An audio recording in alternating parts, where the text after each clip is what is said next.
Welcome to Staying Relevant, the podcast with Sam Thompson and me, Pete Wicks. Except this week, Sam Thompson is not here, which is great. He's still in Australia. So we replaced him with someone much funnier, much more talented and much less annoying. We've got Chris McCausland here, a.k.a. my fellow quarter-finalist. Hey! This episode contains... The riff-raff has made it. The riff-raff has made it. One from up north, one from down south. This episode contains swearing and adult themes and booze, but I'm not drinking at the minute because Yavita won't let me. But if you don't like the swearing, go yourself. Remember, if you are listening, you can watch us as well. So this is the main episode, so it will be out next Monday, which means you can watch it on YouTube on Friday, and then we'll be doing the bonus episode, which comes out Thursday audibly, which you can watch on Sunday, which means that you can catch us on a... Monday, Tuesday, Friday, Sunday. That's why I need the team, because they give me a chorus. Do you see what I mean? Like, it works out really well. Saddest thing I've ever heard. It is really pathetic, isn't it? Is it bad? Everyone takes the piss out of me for that. Do you know, I didn't realise this was on video as well, and this is the state of both of our lives at the moment. It's like, I have turned up for this in a state that I would never usually leave the house in. With like dirty old trainers, tracksuit bottoms, some kind of knackered old training top. But you've come straight from training, haven't you? Yeah, I mean... I like the way we call it training, like we're doing something really quite macho, and it's dancing, Pete, it's dancing. Well, I mean, it's dancing when you do it. It ain't dancing when I fucking do it, though, is it?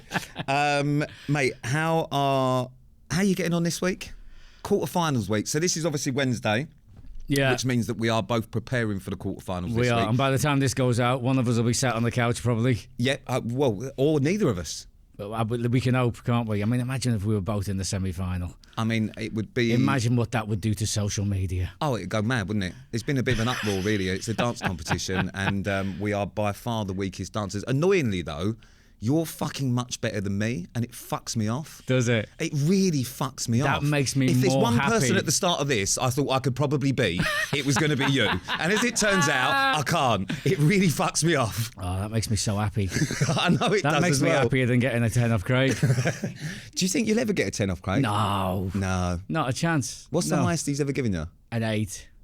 Yeah, he's given us an 8, which is like a 12 in old money, isn't it? I don't think I've ever got an 8 off of him. It's an absolute fucking joke, that. Yeah, I do. See what I did last week, because he always, when you go to Craig, he goes into this condescending tone of voice, and he goes, "Well, the arms are low, the shoulders are high, the knees are straight, blah blah blah blah blah." And so on Saturday, I thought I'll cut this off before he gets into it. And I butted him up about his album that was out, and I said, "Oh, Craig, before you start, just want to say I've been listening to your new album. I think it's brilliant. Yeah, we were saying probably a 10 out of 10, weren't we, Diane?" And I said, isn't it lovely how it's just out for Christmas in time for people buying presents like that? And then he couldn't go, "Well, the arms are out." So we had to start by going, "Well, I thought you did very well." Have you actually listened to the album? Have I fuck?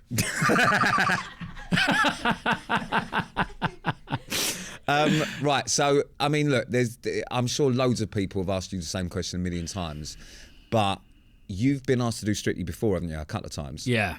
Why have you chosen to do it this year? Tour's coming out. Well, I mean, I had to move the tour to do this. So I actually said no to this year as well, because the tour was my main excuse. It was booked in, can't do it, I'm on tour. And then doesn't help when your agent and your tour promoter go, "Actually, we can't move it." I was like, "Be quiet, shut up." I was terrified, mate. I didn't think I could do it, you know. As you said, you thought I was the one guarantee that you'd be better than, and I thought I was the one guarantee that would be an absolute car crash doing this. So a lot of fear, a lot of terror, but I didn't let myself think about it. You know what I mean? Just shut it out. No, not happening. And then when people start getting onto you, like people who are meant to be your friends, you know, working for you and with you, you have to start thinking about it a little bit more. And if I'm honest, I kind of acclimatized myself to the idea over a little bit of time, and thought that as well, it was an opportunity to, if it worked out, it would be great for being able to be on the telly and represent in a way. You know what I mean? Like, I believe in representation, but only if only if it works. Yeah. And not for a lot of people say, "Oh, do you think it's inspiring for blind people to?" Ooh, the blind people aren't watching Strictly. Why are they watching Strictly? I didn't watch Strictly. Yeah. But it's good. I think it's good for people from all walks of life to be seen by everybody else on the telly. Yeah. And so, yeah, that it's a privilege, I suppose, to be in a position where whatever we take the piss, don't we, mate? Yeah. It's the biggest show on the telly, isn't it? Yeah. Not everybody gets asked to do it. No. And so, how many people who are blind are going to get asked to do Strictly? Yeah. You know, so, and if they had found somebody else, I kind of knew that maybe if I do it, it's not going to be all violins and sob stories. Yeah. I can do it with a little bit of humour and stuff like that. So I knew I could represent well. The dancing aside, that was still the concern. And going into episode 1, show 1, I was shitting myself, mate. Like proper grey, pale skin. Everything Diane asked me was a satellite delay as it went up to space and came down, and then I gave a grunt 2 minute. Do you know what's mad though is yeah. like from the start of this, because we met, so before the first show they do like this speed dancing day. It's like speed dating where you go and dance with all the couples and they work out who you're going to be with and all the rest of it. Yeah. And obviously I met you that day, and you've obviously got a fucking amazing personality. That's parcel of what your job is. Like, you're very funny and all the rest of it. And it would have been really easy for you to come in and just do the funny thing and whatever else. But actually, when did you realise that you were actually a good dancer? Because it's not even like a piss take. Like, you're genuinely really good. When did you think? Because I presume you didn't think that was going to happen. You've never done any dancing before. Like, same as you and I are the only ones that haven't. No. I knew I was going to be shit, and as it turns out, I have been shit. But you were actually very good. Well, you haven't been shit, by the way. You've Let's be honest, Chris. I've got through with loincloths and latex trousers. Yeah, but they've made you wear those loincloths and latex trousers. It was all my idea. And you have owned it, mate. You have owned it. Do you know what? Like, when you realise it's like, you know, first of all, you come into it, because of me doing this as someone who's blind, it would be no good for anybody if I came in and I was shit because I didn't put the effort in. Yeah, yeah. Do you know what I mean? Yeah. So that's a non-starter, really. If I'm going to do it, I've got to put 100% in. Yeah. And when we were figuring out the tour dates and moving the tour dates, I was actually looking through and going, do you know, so these ones I definitely can't do. These ones I could probably still do. And then I made the decision, do you know what, just move them all, because if I'm going to do this, I need to put 100% into it. And then as it happened, you don't realise the time it takes up anyway. And I look back and I go, oh, thank God I moved them all. Mate, otherwise, like, I'd be in a ditch by now. I did exactly the same thing. We basically planned on having 3 weeks. And then we thought, like, so we were booking in work from 3 weeks onwards, and it's all having to be moved back and moved back and moved back, because no one, I mean, I certainly didn't expect to be as far as what I've got. And yeah, probably the same for you. But I've done the same thing, which is you have to go in 100% if you're going to do it. And especially, I think, for us, because, and that's no disrespect to the others, but neither of us have done fuck all before. Yeah. And for me, I'd say that movie week. So the first week, I mean, the relief of getting through that first week, we did like a Beatles Twist and Shout, and the relief of getting through that was just incredible. You know, did you feel a bit of pressure come off of that? Because I think everyone feels pressure in that first week, because you don't want to be the first out. To get through one, but all you feel is I got through that. I got away with that. The second one was really well received, but it was quite slow. It was a foxtrot, you know, and we did a really nice job. But you kind of think, well, that it's going to get a lot harder than that. And then the third one, we did a jive, this Wayne's World thing. And I think when we did that one and did a good job at that, and people liked it, you kind of think, this isn't going to be as bad as I thought. No. But you do get past the point where, like, you still don't expect to get to Blackpool. No. You know, and then when you're the other side of Blackpool, you're on borrowed. We're both on borrowed time. Oh, mate, absolutely. Well, I'm definitely on borrowed time. Is it a lot of pressure for you, based on the fact that you have been tipped as the favourite to win since the beginning? Do you know what? Like, it's. So I was about 20-1 before this started, and then it's mad how the odds work, because I was about 20-1, and it went down to about 16 and then 12-1, based on the opening show at all. Yeah, based on the opening show alone, and the odds dropped by about 8-1 down to 12-1 purely based on the fact that I took the piss out of GPs. Yeah. And I made a few jokes about Diane having a holiday booked in November. I mean, it's, You know what? So it just shows you what they think makes a favourite. If it's like there was no dancing involved in that really, and they were like, oh yeah, he's got quite a good chance based purely on ability to make some jokes and take the piss. I think that's the big divisive thing with Strictly, is that some people see it as a dance competition, which is based on who's technically the best and all the rest of it, and then everyone else sees it as like a entertainment show, and you've by far been the most entertaining one. You're obviously a really good dancer, which you've shown in the past 10, 11 weeks or whatever it is, but let's be honest, not Tasha or they're fabulous dancers. I mean, if this was a dancing competition for the best dancer, it would have been 1 week long. Yeah, just exactly. give it to Tasha. Yeah. I mean, she's brilliant. She's unbelievable. Nothing against her, but she probably hasn't improved. Because she came in. Aliash has got a lot better since dancing. He's got so much better since dancing with Tasha. But that's the good thing about it. People vote for whatever show they think it is. Yeah. Vote for Tasha if you think that it's about the best dancer. Vote for Sarah if you think it's about a combination of being an incredible dancer and also having a bit of a journey. Vote for me and you if you like the underdog. yeah. Vote for me and you if you enjoy laughing every Saturday night. So would you say now then that you are glad that you did Strictly? Oh, 100%, mate. Yeah. Because, because I said at the start, I did this based on the fact that everyone else wanted me to do it, not necessarily because I wanted to do it, because I had never seen it before, I'd never watched it, it wasn't really my kind of cup of tea, but like you said, it was a real honour to be asked to do it, because not many people get asked to do it. So I thought, that obviously means something, but I wasn't overly bothered, if I'm honest. Yeah.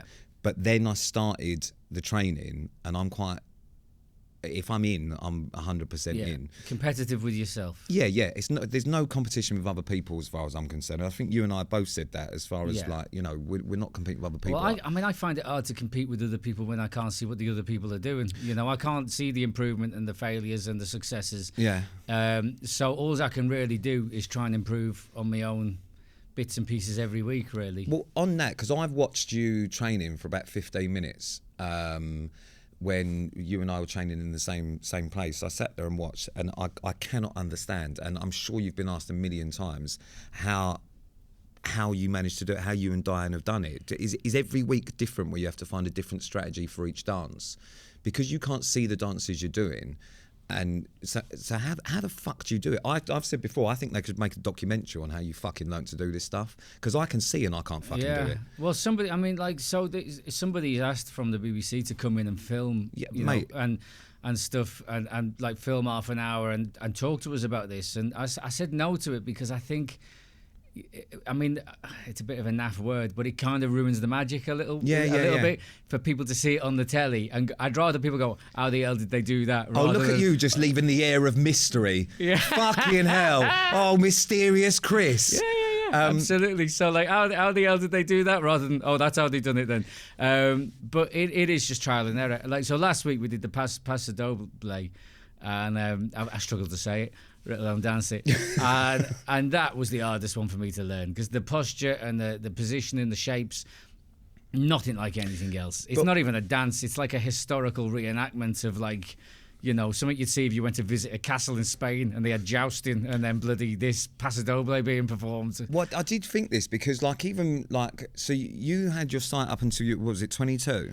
Yeah, I mean, roughly. It's murky, yeah. So yeah. But presumably up until that point, you will have seen like old ballroom dances and had a rough idea what that kind of looks like old style dancing. You know, so what a little I mean? bit, yeah. So but Paso Doble, I can't imagine you've ever seen anything in your life. Never. I don't think I've ever visually seen a Paso Doble in my life. Like even when we were doing one of the dances and she was going, it's like Fred Astaire. I was going, I know who he is, but I don't have a visual reference point for what he does. What, you didn't watch Fred Astaire when you were younger? No, I wasn't massively into him when I was 13. Do you know what? That is wild as well, is when people say, even actually this week is a prime example, actually. It's musicals week. Yeah. and everyone's very excited about Musicals Week. They love a theme, don't they, on Strictly? So everyone's very excited about Musicals Weeks, apart from you and me. Yeah. Well, I mean, okay, I'm going to be devil's advocate here, right? I like the song that we're doing. Yeah. And it is a musical song. What is it you're doing? So it's from Anything Goes, which I didn't know. It's set on a boat, apparently.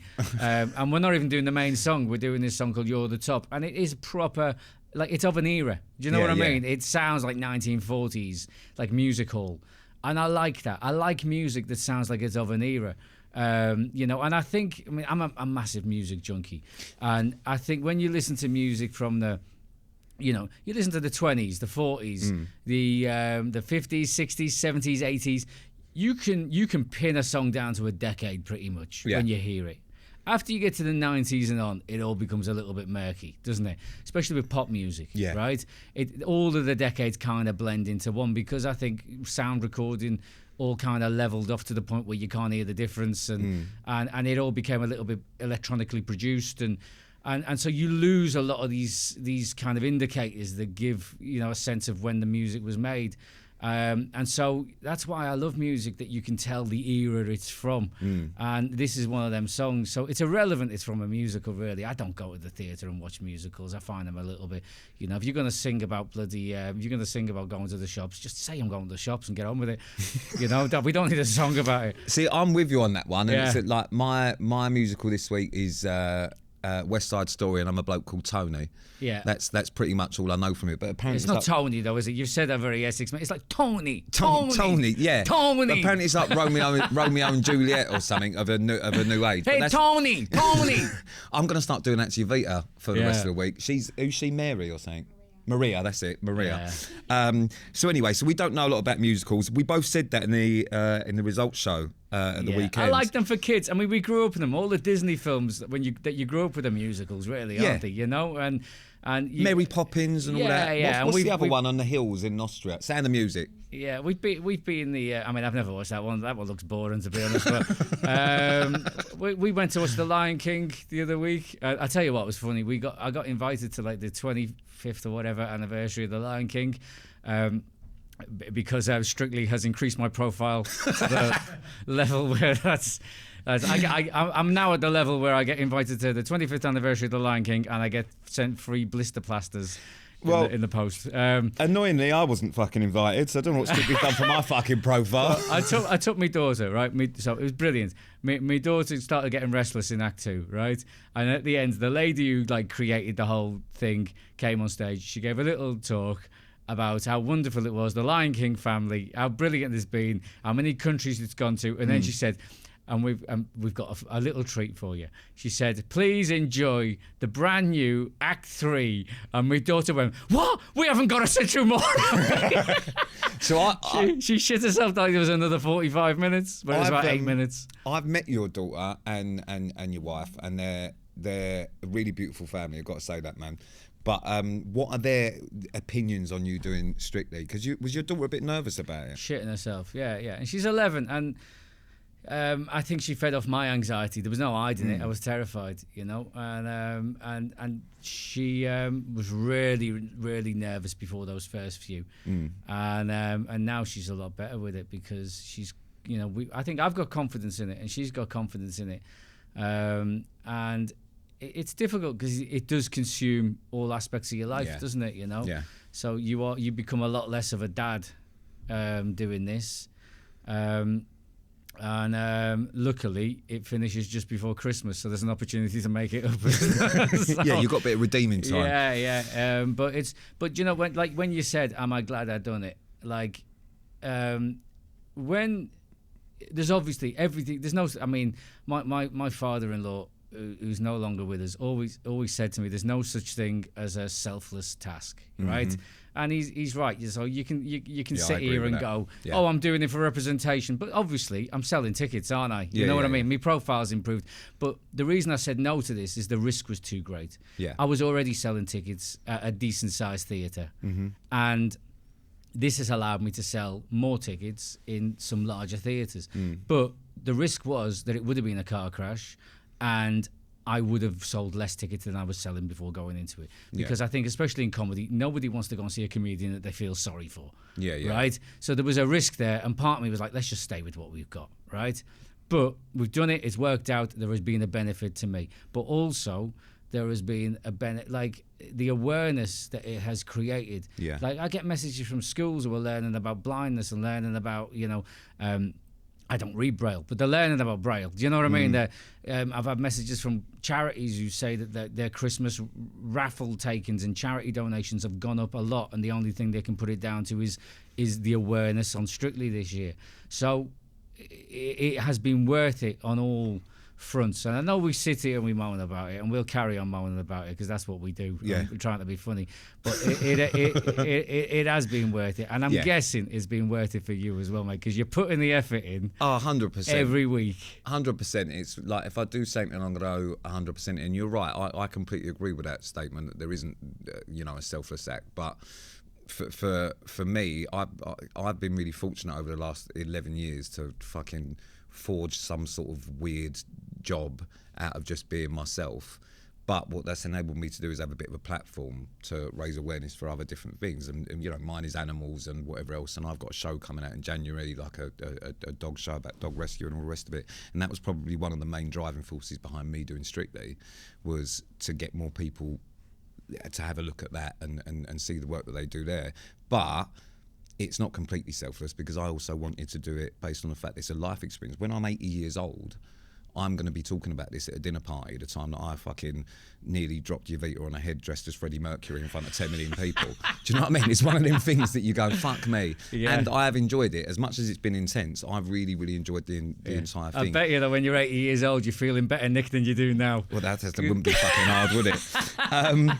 Talking about messages that you've been getting from people, because I'm sure you get loads of messages, and it's weird because I've never had so much support or overwhelming, and I find it really overwhelming how lovely people have been since I've done Strictly, and it's probably quite overwhelming for you as well, because yours is tenfold what I get. But like, now and then you get people that aren't happy, and someone has actually emailed into my management unhappy with you and I. And I'm not even joking. This isn't a wind up. The thing is, I love it. I do love an unhappy. Like the unhappy tweets, the kind of critical things are the only things I ever reply to on social media. Mate, it's the one thing that I want to reply to. You kind of ignore the positive ones because you kind of go, I don't know if. It feels I think for me, I don't believe it. Patting yourself on the back a little bit, doesn't it? Oh yeah, thank you. But then when someone says to me, I think you're disgusting, I hope you break your legs on the dance floor, I think, oh, hello. Yeah. Somebody sent me a message. Hello, Bob. How are you, mate? I got one popped up on me lock screen the other day that said it was on me advertising me tour, and it was a reply that said, "I think he's about as funny as syphilis." And I replied, "Be kind. I caught that off your mum." Oh, God, son. Ba-doom. You know, but this complaint is not about our dancing. It's about something that you and I said. Oh. So prepare yourself for this, mate. Hi, Pete. I really, really love musical theatre, and I don't trust anyone who doesn't like it. So how dare you diss musicals on the Strictly Results Show by supporting the awful Chris McCausland and his comments? They are not pointless. They are a beautiful art form, and musical theatre performers work very hard for very little reward. The musical theatre community will be very offended by Chris and Pete's comments, as am I. Chris and Pete should leave. Thanks. That way.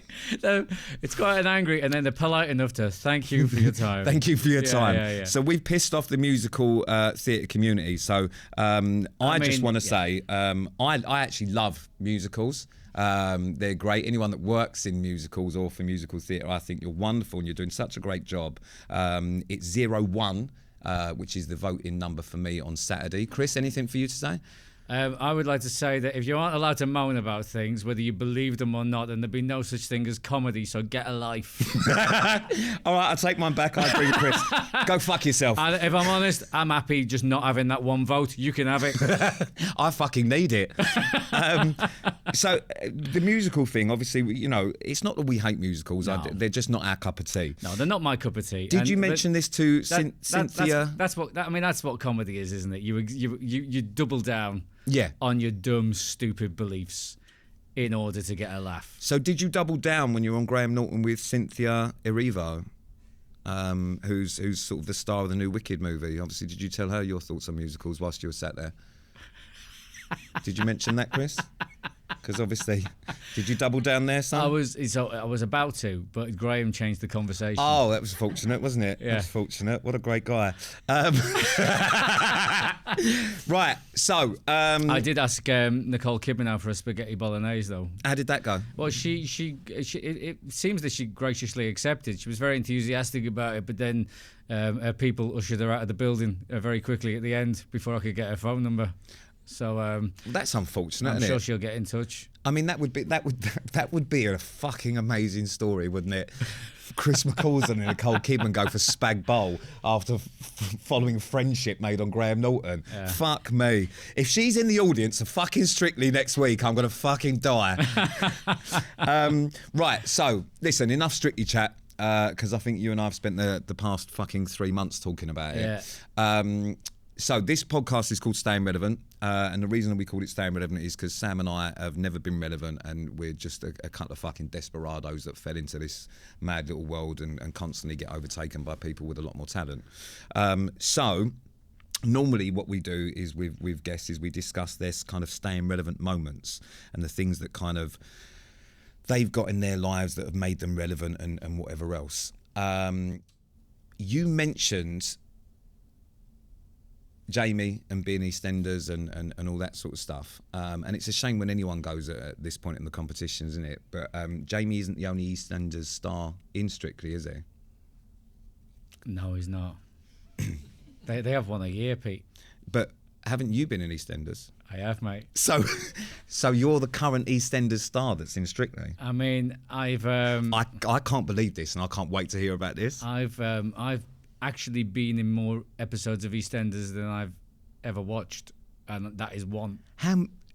So you've never watched EastEnders? So you've never watched Okay, EastEnders? so You're in an I- episode. so Talk back- me through this. Back in the day, obviously, I used to when it was new, used to dip in when Dirty Den was in it and stuff like that, right? I mean, I'll be careful using that turn of phrase. Used to dip in Dirty Den. That's a strange one. But as an adult, I've never tuned into to EastEnders. I don't watch any of the soaps really. But I was in an episode. I was asked to be in it. I mean, I think maybe 5-6 years ago, something like that. And I probably may have said no, but I found out that it was going to be with Rudolph Walker, who is that Patrick? Yeah. I've met him. He's a cool guy. Now, like, even I know for not watching EastEnders that he's a bit of a... He's a legend. He's a legend Yeah. on the square and just a bit of an icon. And that voice, and I Yeah. thought, this is an opportunity to go and work with him for a day. So how can you say no to that? It's also quite a cool thing. You've been in EastEnders. Yeah. Do you know what I mean? It was Like, it's an iconic show. Yeah.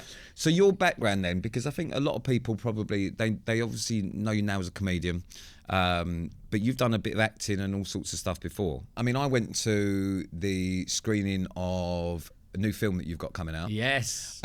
Which is it Christmas Eve? It's coming out. It's going to be out Christmas Eve on Sky and Now TV. And Now TV. I have to add the TV. I don't think they call it that anymore. I think they just call it Now, but I think that's ridiculous when you say it's on Now, but it's not on Now. It's on Christmas Eve now. So it's on Now TV and Sky. I went Bad to the Tidings. screening. Yeah, Bad Tidings. I went to the screening the other day. It's you and Lee Mack, but you're not just in it. You wrote it. Yeah. So I pitched it to Sky 2 years ago, and then I wrote it with a couple of guys who are on Ghosts. They're in Ghosts and they write on Ghosts. Right. Martha Howe Douglas and Lawrence Ricard, and Martha plays Lady Button, and Lawrence plays the caveman, and I think the politician with the head in his hands, if you've ever seen it, you know, the headless fella. Yeah, so they write as a pair on Ghosts, and Ghosts is incredible. It's really, really funny. It's daft comedy, you know. And so when Sky decided that they liked this idea, I knew my limits. I'd never written anything like a full script to a deadline. Oh, so is this the first time you've wrote anything like this? Yeah. Oh, right. Yeah. Okay. Yeah. So I'm good with ideas. Yeah. I know that, and I'm good with comedy, but I'm not good with deadlines, and I'm not good with like overarching structure and things like that. So get 2 people in who are really good at all that, and then work with them. And we wrote this script, and it's one of them things in it where, like, when you're making something, you kind of you get so much smoke blown up your ass in this industry that you kind of just think, well, they'll just decide that it's not for them at some point. But it kept on going from point to point and the next phase to the next phase. And then it was just before, it was literally like the Friday before Christmas last year, it got greenlit for filming. And which was lovely for it being a Christmas film and getting that news at Christmas. And then we filmed it in... This is my favourite story. We filmed it in April and May. And I got Lee involved to be in it. And it's one of the things that when we were filming, because I'd been involved in it from the start and because it was my idea, me and Lee had very different experiences. Lee was stood in Romford at 3 a.m. freezing his tits off. Pretending it was Christmas in April. Yeah, whereas I was going, I can't believe all these people are here just because of something that came out of my head. Well, so I've seen the film, and I've got to say, mate, I loved it. Me and Yovita went, and a couple of other people like Nick and all that from Strictly went, but all your friends and family were there, and it's honestly, it's a really funny film. It's come out well, hasn't it? Mate, it's really, really good, and I'm the sort of prick that would tell you if it was shit as well.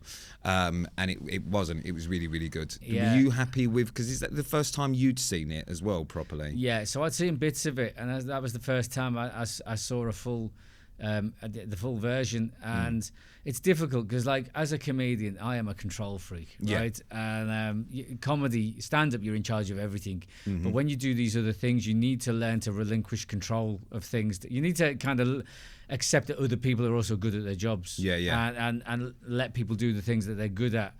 And so when we finished the last draft of this script, I really had to try and then just kind of be an actor, and not one of the people who'd written it, and the person whose idea it was, and I succeeded to some extent. I was still a bit of a pain in the arse, but I tried my best. But I think that's part and parcel of being successful sometimes, is being a bit of a control freak, innit? Yeah. I mean, I'm a control freak. I just haven't had the success yet. But the control freak thing, like, I mean, Pippa, am I a control freak? No. You try and say it with a little bit more fucking belief behind it.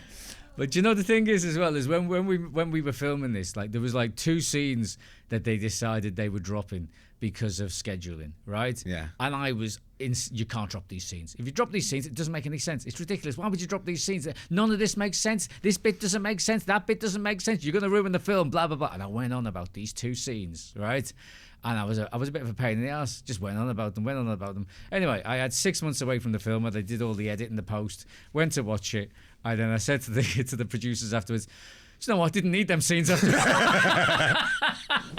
Well, part of... Made perfect sense without them, didn't it? So, the stunts in the film, I think we need to talk about. Yes. Because you do quite a lot. And I spoke to Lee and your producer about it at the screening, and they were like, we couldn't stop him fucking doing stunts. What is the quote that you said? If Tom Cruise does them, I'll fucking do them too. Well, that was the quote. And then when I did Graham Norton, they said to me, the thing about Tom Cruise, Nicole Kidman was married to Tom Cruise and it didn't end well. Could you maybe not say his name? So I said Keanu Reeves, and the joke just didn't land as well. I wish I'd have just said Tom Cruise. Yeah, he should have just gone with it.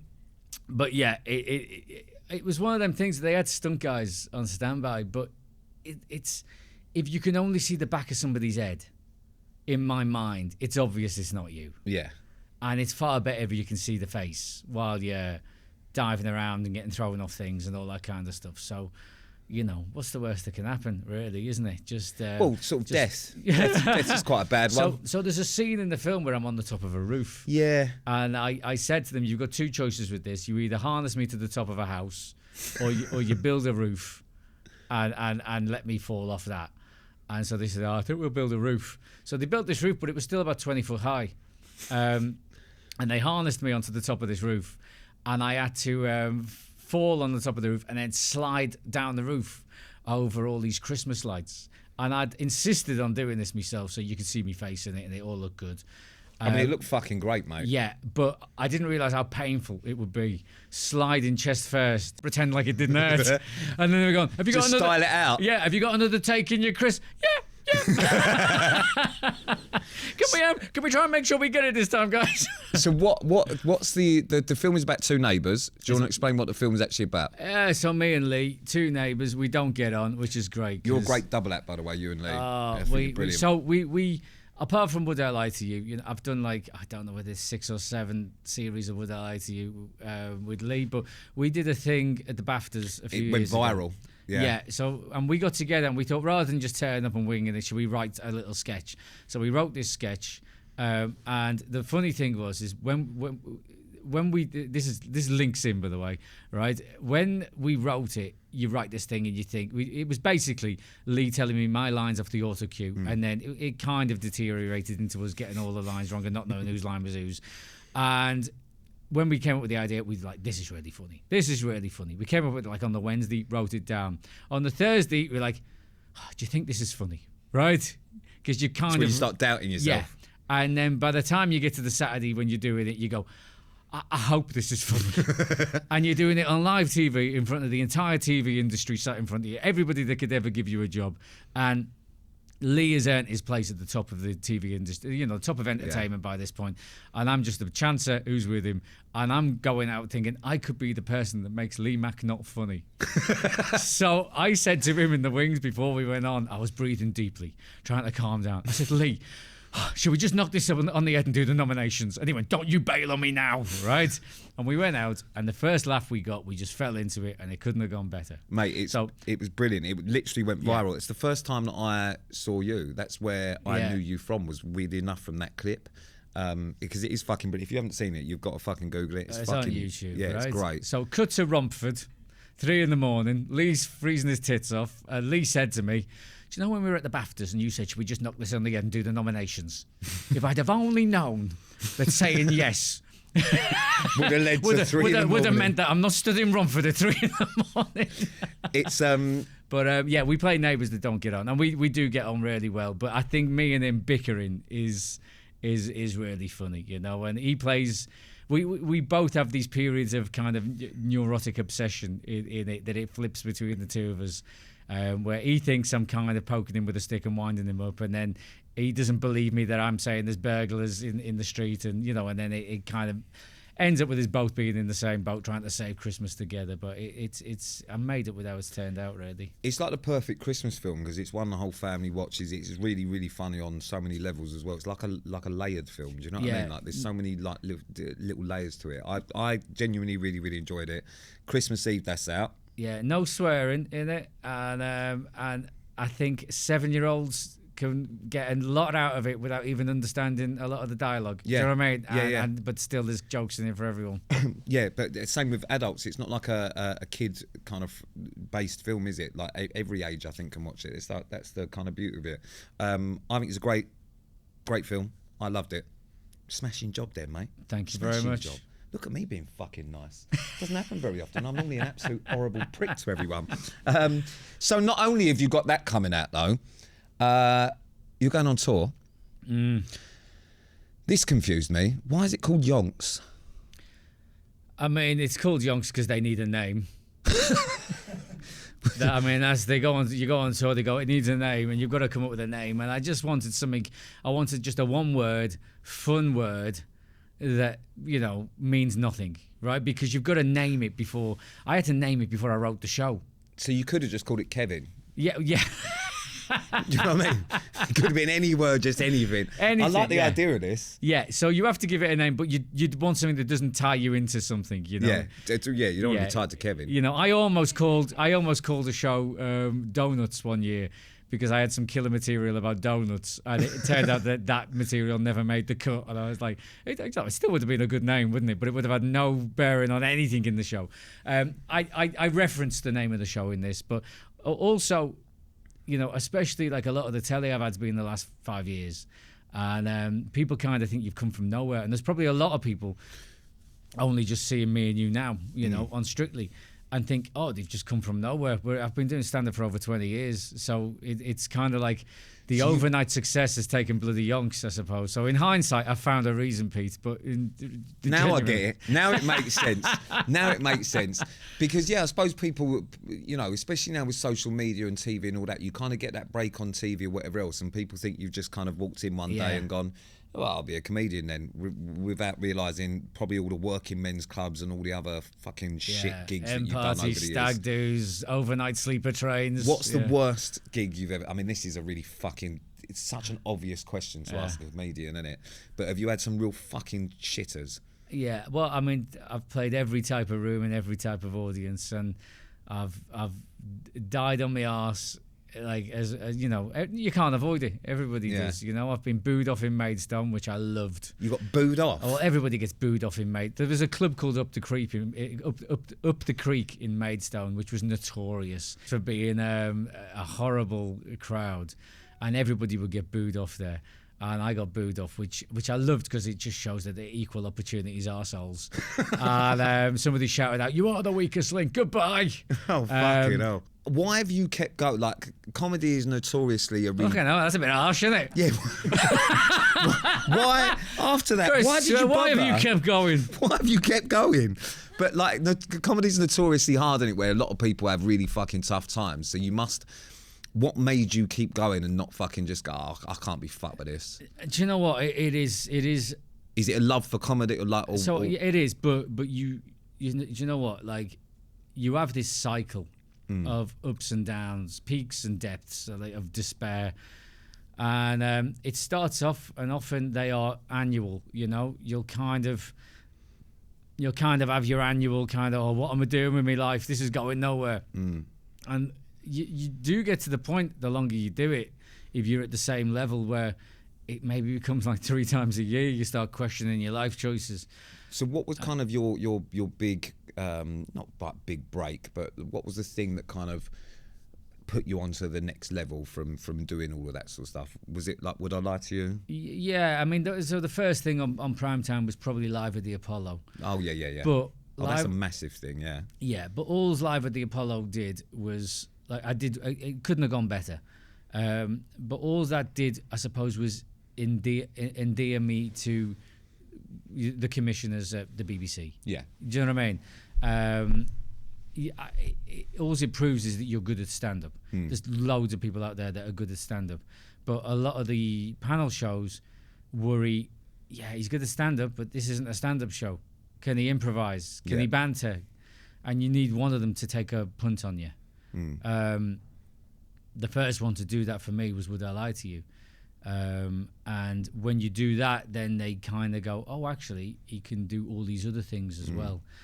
And so even though Live at the Apollo went really, really well, it was 18 months with nothing else happening before I got Would I Lie to You? But then when Would I Lie to You went well, it was a few months before I got, Cat's Countdown and Have I Got News for You?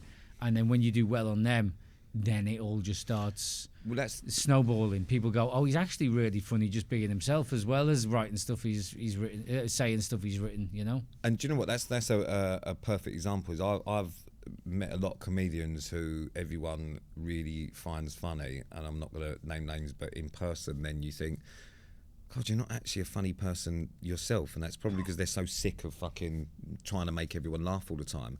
Whereas I feel like since spending time with you in the past 12 weeks, you're just genuinely hilarious all the time because it's you. Does that make sense? Like, in terms of the wit and everything else that you have, like when we do the results show, like I spend the entire time just laughing at you. They don't put in half the shit that me and you say. No. And I don't think they're allowed to. Sometimes before the results show, me and Chris go, should we go rogue?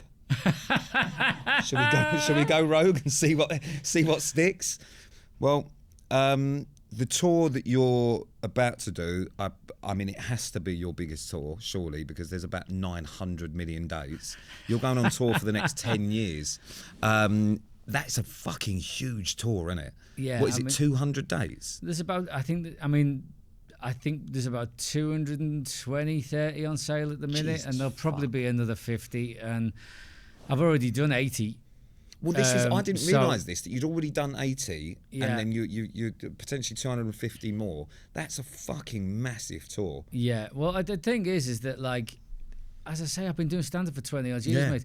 This is what you dream of, is people wanting to come and see you do stand-up. And when you are a circuit comedian playing the clubs, you do a lot of nights a year. You know, you'll do 4 or 5 nights a week anyway. So people look at a tour and go, "Oh, that's a lot, innit?" But I was doing the same amount of clubs, if not more, when I was doing clubs. So it kind of feels like a bit of like bread and butter for what you've done for so many years. Then I suppose. It's a joy to be able to do it and for people to want to come and see it. And when the shows sell out, you go, well, let's just add more, because if there's more people want to see it, like, I mean, you know, if you work on something and you do the work and you write something, you might as well you get every last little bit of blood out of it. Yeah, in yeah. terms of if there are people that want to watch it, what's the point in going, nah, I'm bored of that now. Yeah. It's Look at this fucking podcast. I mean, fucking hell. But I enjoy doing stand-up. Yeah. I enjoy doing the jokes and telling the stories I've written, and you try and make it different and stuff like that. But if people want to come and watch it, I just make the tour big and get out there and go back to venues that have sold out and get to play in front of more people. And it's a joy, really. Will there be? I mean, what can people expect from this tour? You've done. Is it the 80 dates that you've done? Have Yeah. you added any Strictly content into it? Do you know what? I haven't even thought about it at the minute. So Because there's plenty of fucking funny stories from outfits that. Well, I mean, your Paso Doble outfit, mate, is something to. It was something else, that, mate. The little crop jacket and that. Yeah. Did you ever think you'd be wearing that? Because that's a laugh in itself. it's one of them things, and so going into this, one of the concerns as well with Strictly was like, you know, not only could I not see what I was getting myself into with the dances, I didn't know how. I couldn't even go back and watch past series and go, well, that's how good they are and that's how rubbish they are. Maybe I can be in the middle. I didn't even know what the costumes were, you know. So I had to kind of make peace with it before we started and just go, you know, we go into this. One of the things I said going into Strictly was take the show seriously, but don't take yourself seriously. Yes. I think you've done that very well as well, 100%, right? yeah. And if you're going to be saying, I'm not wearing that, you're taking yourself too seriously, because that's what the show is, you know? So you've got to make peace with it, haven't you? But, well, I mean, I've definitely had to. Yeah. I mean, I've got away with it so much compared to you, mate. Yeah, I'll be honest with you. I do feel like they've been kinder to you than me with that one. Yeah. I actually last week when I was or in Blackpool. But let's be honest, Pete, you love it, mate. You absolutely, the rubber trousers, the rubber trousers, the thong, the bloody. I went up to Chris. You absolutely love it, in mate. Blackpool, and I give him a hug, and then I went, oh, these fucking trousers. Chris grabbed my arse and went, my God. Do you know those kind of really, really rubbery stress relievers that are full of mush? He was using my butt cheek as a fucking stress ball. It was absolutely wild. Someone told me that I looked like I was. There was a pink ferret fighting for dominance. Based on them trousers, mate. It was a lot. You love it, mate, and you wouldn't have it any other way. And I know the comedy here is you pretending like you're being treated unfairly. if they had you in tails every week, you'd be straight up to the production office going, "Listen, give me some latex. I'm a sexy geezer. That's what people like me for. Now get me in some rubber." Right, we're going to move on to some questions that have been sent in. But before we do that, because obviously we've spoken about the tour, where can people get tickets for that? Well, my website, chrismccausland.com, We'll has whack got that a up on list all our of them socials. all, and they all just link through to the venues, so people aren't paying me direct. Don't worry about that. Just don't transfer money to my PayPal account. It's Chris McCausland. And I'll stick your name on the door. Yeah, so all the dates are on there, and Bad Tidings, it'll be on Sky Now TV in Christmas Eve. Yeah, that's And about it, mate. I've not, obviously, I've not been to the tour, but I'm going to come and see you on tour. The film I have seen, and in all honesty, it is very, very good. So do that. Watch that shit. Thanks. Goodbye, fuckers. But not goodbye. I don't know why I said goodbye, because we're not going. I don't know. You did say there was more questions, and then I kind of wrapped up the podcast, didn't I? I'm a very simple man, and it confused me. But we got some questions. Go on. So we've got a mixture, but we're gonna keep them. one that I just really want to know, because like you said, I've got a massive ego. And also, I was telling the team a story. I can tell about that by the amount of people you employ just to make a fucking podcast. Listen, these guys, especially Josh, wouldn't have a job if it wasn't for me, because he's not very good at a lot of things. He's very awkward. But as we said, there's no such thing as a selfless task, mate. So it makes you feel good about yourself at the same time. Exactly, that's exactly it. I feel like Josh is my care in the community. Right. There's actually, since Josh has been part of this thing, they've actually started a hashtag, Justice for Josh, on any of our fucking socials. Oh, wow. I mean, that's a bit strong, isn't it? A little bit. It's a little bit strong as well, because they don't realise what a prick he is. It's me that has to put up with that. So this one is my favourite, because we did this, I think, at the start of the show.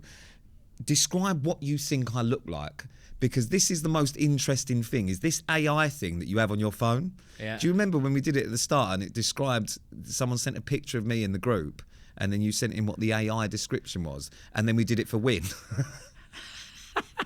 I mean, should we get the AI to describe you? It's quite funny, because I don't understand technology and stuff, but how does that work then, the AI? If you get sent pictures and stuff, what happens? I can run a picture through the AI, and the AI will describe it to me, and then I can ask further questions to the AI, and it will keep on giving me answers. And the lovely thing about it is it never runs out of patience with me. It is so much more patient than any human in my life. And it's great. I can use it when I'm shopping on the internet, and I can like just pass an image through to it of a jumper and ask it what it looks like, and go, what's the collar like? And it'll tell me. It's phenomenal, mate. That's fucking unbelievable. How long has this been? I mean, it's gonna kill us all and end the world, but it's mad. really helping me with my shopping. It's fucking mad that. Like, these guys will know I'm completely fucking useless with technology, so that is fucking frightening. All right, I'm gonna. You can edit this out. I'm gonna try and open my phone here and take a photo of you. It's fucking madness. 1 second. You know what? Face ID for me never works. Right, okay. Button. Right, you ready? I'm ready. Strike a pose. I'm ready. I'm right in front of you. I know, I can hear where your voice is coming from you. Analyzing picture. Please wait. It's analysing the picture, Pete. Right. The image shows a man with long hair and a beard, sitting on a couch. He is wearing a dark long-sleeve shirt and jeans, with sunglasses hanging from the collar of his shirt. He has tattoos on his hands. In front of him, there is a round wooden table with a paper cup and a lid on it. The background includes a white double door, some green plants, and a camera set up with a tripod and lighting equipment. The setting appears to be a studio or a recording space. What's the fuck?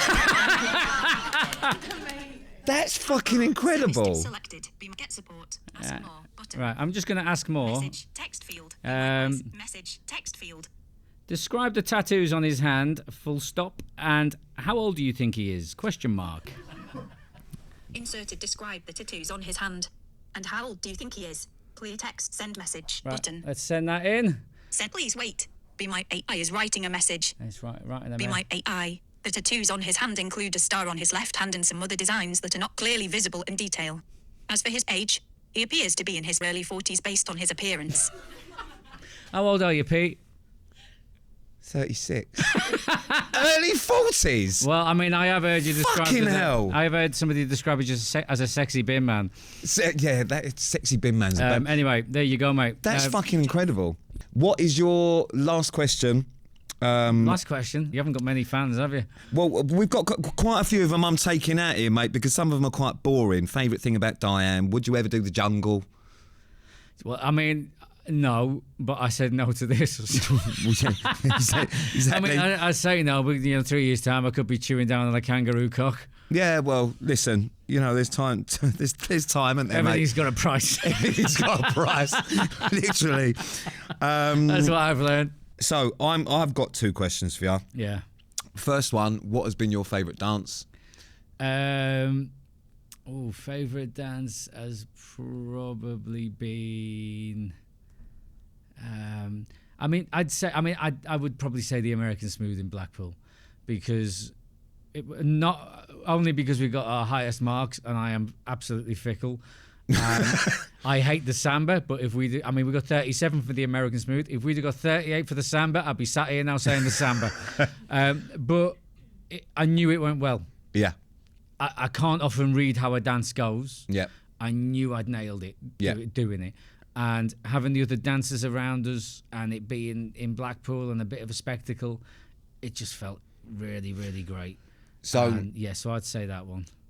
You'll Never Walk Alone, I think, is Dance of the Series by far, based on everything and how fucking amazing it was, and also you absolutely nailed that one. So I think that's my favourite one that you've done, and I think that's probably the same. I remember being up in the Clauditorium thing where everyone was literally just fucking like astonished. You absolutely nailed the fucking life out of that one. So that, I think, is Dance of the Series for me. Like, out of everyone's. Oh, wow. Oh, genuinely, mate. What about your own dances? What's your favourite that you've done? Oh, fuck. Your couple's choice? Yeah, couple's choice. Just because... Again, you got the highest mark and you're as fickle as I am. Exactly. yeah. It was the one that I found the easiest to learn because it meant more. And it means more to do justice to something that you're worried about cocking up because of what it means. Yeah, that was the one I was most nervous about, and most nervous about fucking out, because even, like, for example, if I'd have gone that week, and I said this to you beforehand, if we're in the dance-off, I'm not going to dance, because I don't want to do it again. I don't want to do that for the reason to stay in a competition. It won't kind of for that. But that was my favourite. But other than that, the Viennese waltz, the Joker one, I loved. Yeah. Because that's also the other one that I got the highest marks on. But also it was the most fun. But yeah, it amazes me that Jamie kept on going about the rumba, like he nailed it and he got 28 points. Yeah, it's mad because his Paso Doble was fucking 39. unbelievable. Unbelievable. Of 2 days training. Yeah, which is absolutely wild, that. Yeah. Chris, we're going to wrap it up here, mate. Anything you want to say? No, good. Like, when we started this, I didn't know who you was. I'd never watched any of them reality TV shows. Fucking hell. And you came up to me and you were all right. You were very nice when we first met, and getting to know you has been amazing, mate. And I think me and you are very much cut from the same cloth. Yeah. And one of the joys of this show has been able to make new friends over a prolonged period of time. Mm-hmm. Yeah. And so to leave this whenever I leave it with you as a mate, I'm going to end on a soppy note, mate. But it's been a joy. Fucking hell, Chris. There you go. Jesus Christ. Fucking edit that out if you don't want it. No, we've made that. That's quite emotional. Yeah. We're keeping that fucker in. Mate, I completely agree with that. You're the most requested person to have on this podcast by people that listen to it. But aside from that, mate, you were the person that I really wanted to come on, just because I think you're fucking great, and it's got nothing to do with the dancing and Strictly and all the other stuff. It's down to the fact that I just enjoyed being around you. Sounds. You're a fucking sound fella. Play the theme tune. Yeah. Do you have a theme tune? We do have a theme tune. Play the theme tune. Awful. Well, funny enough, we're actually scouting for a jingle at the minute, so we have people sending jingles to us, and you want to hear some of the bullshit they've sent. Oh, is it all fucking AI now, is it? No, the people actually stop their cars and singing them. Do you remember Scott? Scott, fucking, hopefully he's not fucking emailed us back since then, because you're a fucking disgrace, Scott. Anyway, thank you for listening to Stay Relevant with Pete Wicks and Chris McCausland. If you do want to feature in the podcast like Scott, then email hello@srproductions.co.uk. Make sure you subscribe, follow, rate, review, do all of that sort of stuff. Follow us on socials, which is at Staying Relevant Podcast. And remember, you can watch that stuff on YouTube. If you subscribe to YouTube, you get all of Josh's side bits that he likes to do. We'll be back on Thursday with a bonus episode, and next week with a main episode. Off your fuck. Ta-da. This has been a Staying Relevant production.